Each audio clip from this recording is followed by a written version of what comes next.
السلام عليكم halkan waa Hanweyn Media hoyga cilmiga iyo tiknoolajiyada haddii aad jeceshahay horumarkeena fadlan channelkan subscribe inoo dheh kuna xirnaan goor kasta oo noqo dhiirigeliyaheena koowaad waad ku mahadsan tahay booqashadaada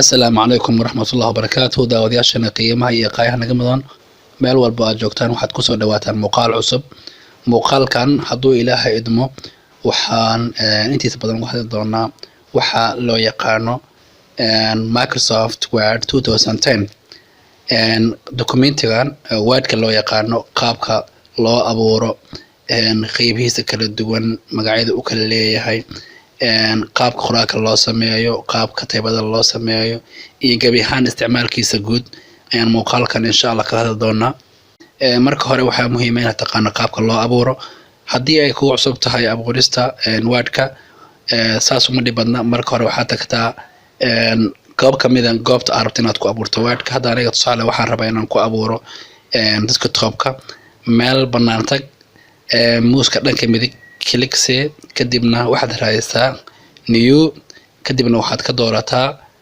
Microsoft Word document kaas ku dhufo clickse kadib waad aragtaa hoos ayaa lagugu sameeyay Wordkaagii balse magaciisa waxaa dul saaran xaalad buluug ah taasoo macnaheedu ay tahay magaca waad ka bedelan kartaa haddii aad ugu tala gasho haddii aadan rabinna sidaas waad ku dhaafi kartaa laakiin waxaa aad u muhiimsan inaad ka bedelato magaca waan ka bedelanayna aniga waxaan u bixinaa tusaale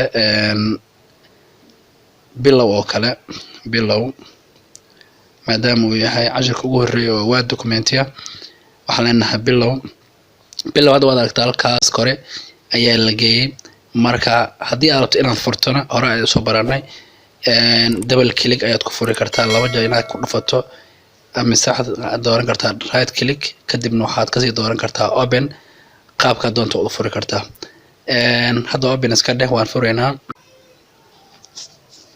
marka uu sida noogu soo furmo waxaa imika ku muuqda waxyaabo badan oo documentigan hareerihiisa afartiisa dhinac ka muuqda cashirkaana marka waxaan ku baran doonaa Word documentiga marka uu soo kaco wajigiisa hore waxyaabo muhiimka ah ee qofka la rabo inuu barto number 1 waxaan ka hadlaynaa wax loo yaqaano quick access toolbar qaybta kore dhanka bidix gaar ahaan xigta ayaa loo yaqaanaa quick access toolbar sida defaultiga ama caadiga ah na inta waxaa ku yaala kan oo safe ah kan xiga oo maxaa uu lahayay control z ama undo qaban ah shaqo aad qabato inaad dib uga laabato iyo kan oo redo ah meesha aad ka soo noqoto inaad dib ugu laabato halkana isaga ayaa laga kordhiyaa ama laga yareeyaa tusaale marka aad click siiso hadda waxaa tig noo saaran save undo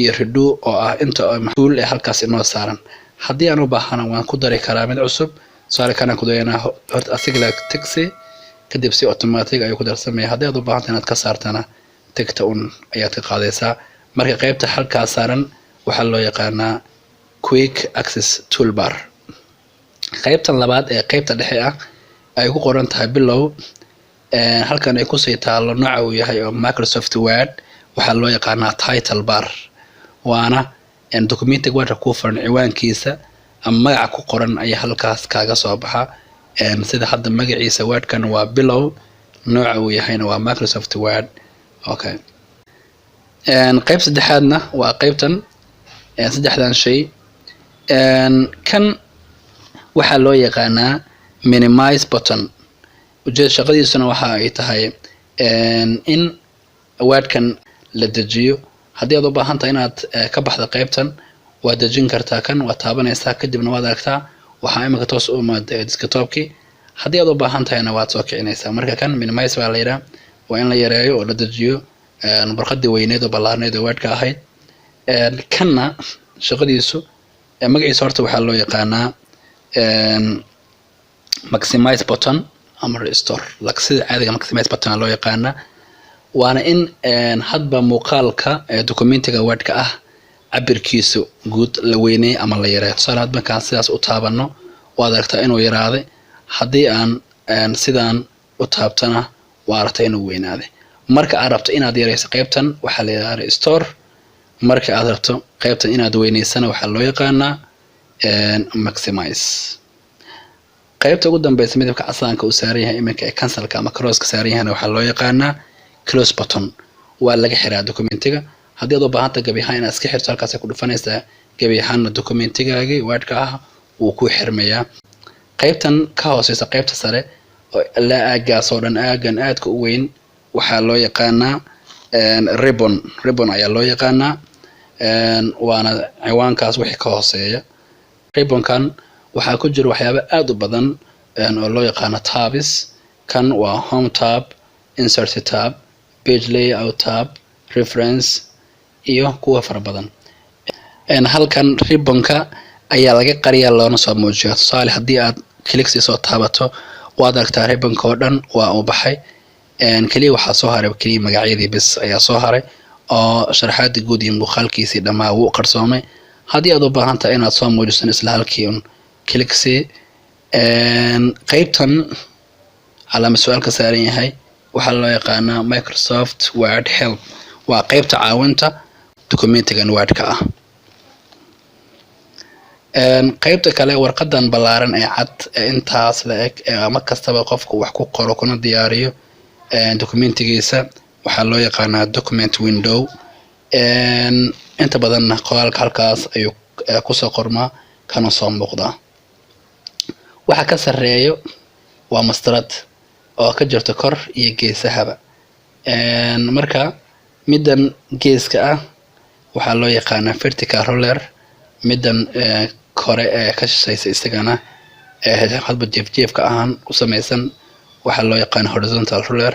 marka waa mastarad mid joog ah iyo mid jiif ah. joog waxaa loo yaqaan vertical ruler halka jiifka loo yaqaan horizontal ruler.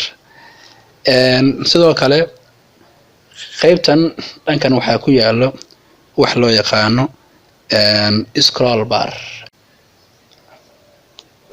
scroll barka inta badan shaqadiisu waxay tahay inuu ku tuso dhammaan documentiga oo dhan. haddii aad u baahantahay hoos inaad aadana halka hoose ayaad click siinaysaa. haddii aad u baahantahay halkaas inaad si fiican u aragtana kor ayaad muus ku cadaadinaysaa ama hal mar halkaas ku dhufanaysaa. sidoo kale qaybaha muhiimka ah ee laga baran karo wax loo yaqaano Word gaar ahaan wejigiisa hore waxaa ka mid ah wax loo yaqaano status bar.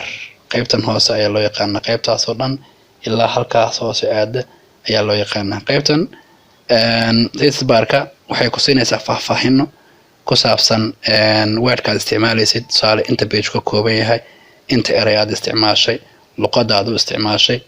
faahfaahin marka dheeri ah ayuu ku siinayaa waxa loo yaqaano status barka. status barka waxaa ka mid ah qayb kale oo loo yaqaano view toolbar oo qaybtan ah. qaybtana inta badan waxay ku shaqo leedahay hadba sidoo u soo muuqanayo wax loo yaqaano documentigan wordka ah gaar ahaan document window. qaybtan ee documentigaas qaabka u soo muuqan lahaa in cabirka u weynaado iyo inuu yaraado ay inta badan ku shaqo leeyihiin. halkaas balaaska ahna waa laga kordhiyaa baaxadiisa, halkan minuska ahna baaxadiisa ayaa laga yareeyaa. sidoo kale waxaa jira wax loo yaqaano dialog box. waa qaybahaas waaye inta badanna insha Allah ayagoo faahfaahsan ku baran doona cashiradeena kale soo socda. balse hadda si hordhacaan usii wagow in wejiga hore ee wordka documentiga ah ay ka mid yihiin qaybaha ku yaala dialog boxkaas. qayb kastana waa ay leedahay dialog boxka. waxaan jeclaan lahaa in halkaa kusoo gabagabeeyo cashirkeeni hordhaca ahaa ee ku saabsanaa qaabka loo isticmaalo wajhada hore ee Microsoft Word 2010. cashirkan cashirkiisa xigay inta kulmi doona waa Cabdirasaaq Cabdullaahi oo idinku dhaafaya. sidaa ay nabadgelyo. wassalaamu calaykum waraxmatullaahi wabarakaatuh.